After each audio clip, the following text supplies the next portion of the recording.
a tutti, sono Ernestina dalla Corte Lucio e benvenuti a una nuova puntata di Ernestina dalla fine del mondo, eccellenze dolomitiche. Sono molto contenta perché abbiamo una visita speciale giunta dal Brasile, ma da un Brasile molto veneto. Abbiamo il piacere di avere nuovamente con noi su questa trasmissione qui su Radio BM, ma questa volta in studio. Abbiamo con noi il nostro amico Patrick Sancanaro che viene dal Brasile, da Pignalsigno, che ora ci racconterà un po' e che voi l'avete visto già agli inizi del programma Ernestina dalla fine del mondo. Patrick, come stai?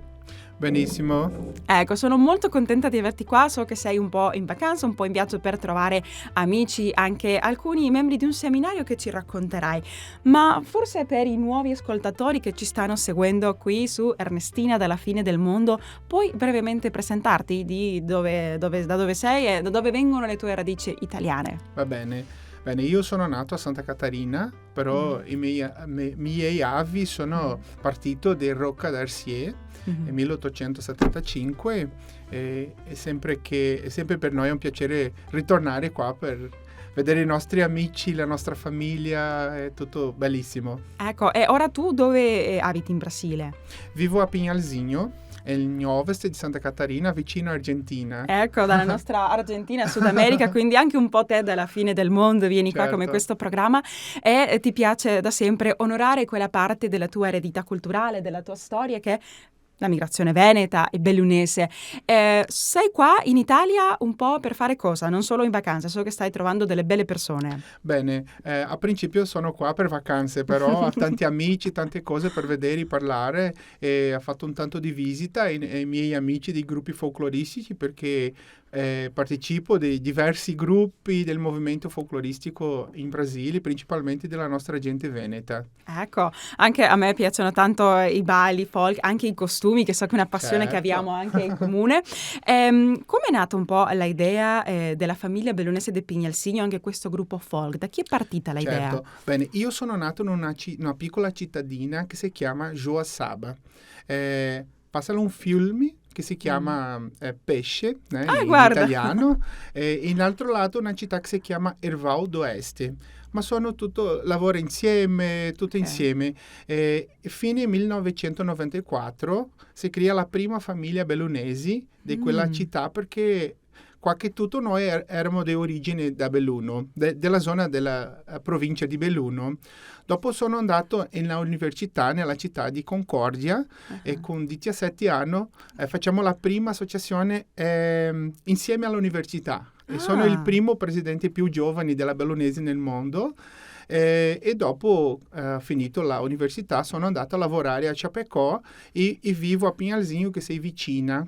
Okay. E fa 6 anni che cominciamo la fondazione della famiglia Bellunesi del Pignalsigno. È un'associazione attiva perché facciamo diverse cose, il corso di italiano, di Italian che è il nostro dialetto locale, facciamo diverse officine di gastronomia, facciamo scambio e adesso il prossimo 15 giugno facciamo la terza festa dei radici perché è una festa brava per noi che fa raccontare un po' della storia della nostra gente attraverso della gastronomia e anche doppio sentito perché si sente della radice origine e del radice la pianta che l'ultimo anno facciamo 400 kg di radici per la nostra cena. Ma che stupendo, quindi anche un doppio gioco di parole con la stessa. Sì. Che emozionante, complimenti Patrick, davvero fate un sacco di cose.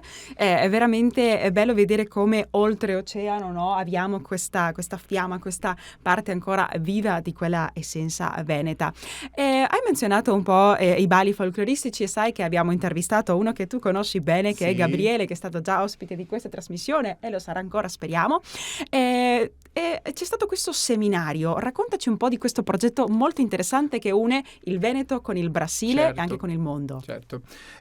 Fino al 2016 cominciamo la Federazione Folk La Serenissima, è una città che riunisce i gruppi folk di origine veneta in Brasile. Siamo in 36 gruppi adesso e in un totale di 900 ballerini che partecipano dei gruppi della federazione. Del Brasile solo? Del Brasile, solo del Brasile.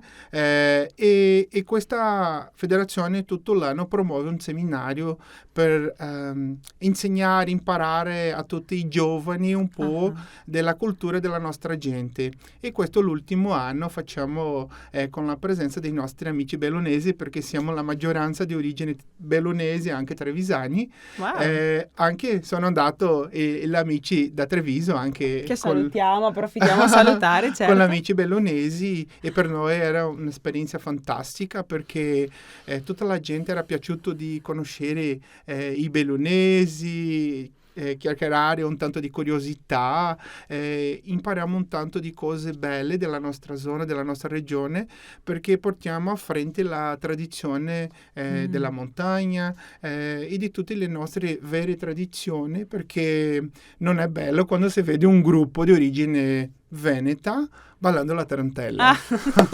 Sì, che te lo dico anche un po' per esperienza, che i gruppi folk all'estero poi si abituano o fanno un po' di mescolanza, una mistura, ma è molto bello e importante anche avere queste iniziative come la vostra, di poter conservare, no, al di là di arricchire, ma conservare quella tradizione e tramandarla. Parlavi un po', Chapecoat, Belluno, sono in qualche, dal punto di vista geografico, sono simili? Ci sono delle montagne a Chapecoat, se qualcuno dei nostri ascoltatori non conosce, o è assolutamente diverso? È un po' diverso, perché viviamo a 700 km del nostro capoluogo, che è Florianopolis, e a 900 da Buenos Aires. Guarda! È un po' vicino, no? È a 300 km da Iguassù, che tutta la gente ti piacciono tantissimo, no? Chapecoat è una città bravissima. Sono 300.000 abitanti, conosciuta come il capoluogo dell'Ovest di Santa Catarina. È cominciato per una famiglia di cognome Bertaso, che è vicentino, e dopo la famiglia Cella, che sono oriundo di zona di Treviso. Mi ho dimenticato adesso il nome della città. Però, ma la Veneta, diciamo, sì, una città. Veneta, sì. E adesso nella città esiste una manifestazione dell'Associazione Trevisani nel Mondo e il movimento dei bellunesi anche, che lavorano tutti insieme, perché si fa è bravo, sì, l'amicizia, no? Ma è una città a frente del tempo, diciamo, no? Ok, quindi, ma non è fredda forse a volte come l'inverno a Belluno? Adesso siamo nell'autunno e fa 27 gradi. No, niente a che vedere. Lo dico anche perché vi immagino con questi costumi belli, tradizionali, ma che hanno stoffe pesanti, perché sono di qua. Io mi ricordo a Buenos Aires, quando io dovevo indossare con tanto orgoglio e passione questi costumi anche fatti dalla mamma Patrizia, che tu conosci. Con il caldo di Buenos Aires era davvero una sfida. Ma vede, adesso a maggio comincia il nostro inverno, finisce inizio di agosto, ma l'anno scorso -6, -7 fa freddo. Sì, si fa la, un po' come si dice da noi, il nostro dialetto fa la brosa o la anche brina. Qua, sì, bene, ma guarda, è anche molto simpatico non può capire come continuate con non solo l'italiano, quella nuova praticamente lingua che avete fatto, ma tornando un po' al seminario, cosa ti hanno detto i italo-brasiliani d'origine veneta quando sono arrivati questi veneti di qua per condividere questi pali? Bene, sono tantissimo felice, perché è un'esperienza fantastica. Adesso tutto mi accompagna un po' in rete sociale, perché sono qua in Italia e tutti i giorni ricevo invia un strucconasso, come si dice in Veneto, no? Per i nostri amici, perché ha fatto un legame prossimo, vicino, e tutto chiedono che loro ritornano in Brasile l'anno prossimo. E immagino che sono rimasti contenti. Per esempio, mi ricordo l'intervista con Gabriele, era strafelice di aver fatto quell'esperienza. Cosa ti dicevano i veneti quando sono arrivati là? Come trovavano quella città?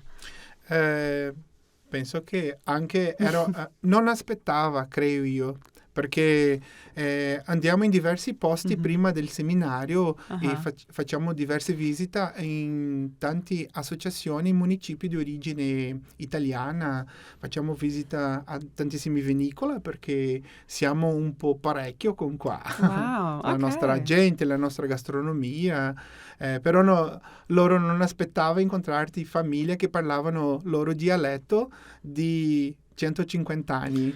Che forte Patrick, e che bello poter vivere quella ricchezza culturale e un po' farne tesoro, quindi complimenti nuovamente per il lavoro che state facendo, a te, a tutti i collaboratori della famiglia Bellunesi di Pignalsini o anche di Folk Serenissima. Approfittiamo a mandare un abbraccio. Ora che sei qua a Belluno, sei ritornato, no? Sei tornato qua, com'è stato per te essere qua nuovamente? Un'emozione? Sempre un'emozione, no? Perché ritornare alle origini è buonissimo, no?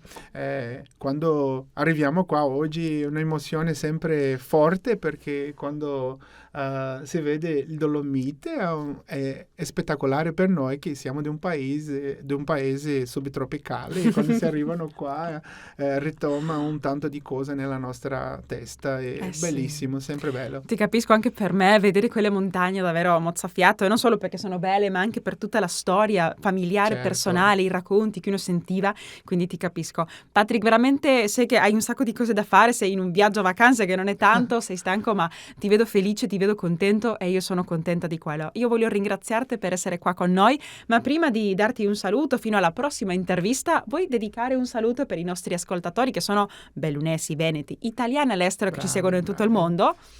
Bravi. Bene, invio, come si dice da noi, un grande stroconasso a tutti i nostri amici veneti, principalmente la gente di origine bellunesi, che dalla nostra origine però siamo veneti, come si dice. Ecco, bravissimo. Patrick, grazie mille. Anch'io approfitto a salutare i nostri ascoltatori.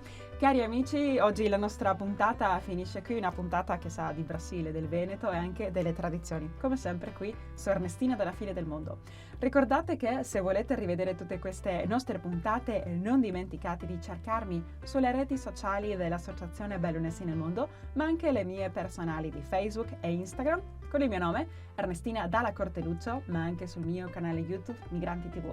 Vi aspetto prossima settimana e ricordate, come dice il nostro motto, vicini e lontani, mai soli. Ringraziamo Ignazio Dalla Corteluccio per la musica e il montaggio e Patrizia Lucio alla regia.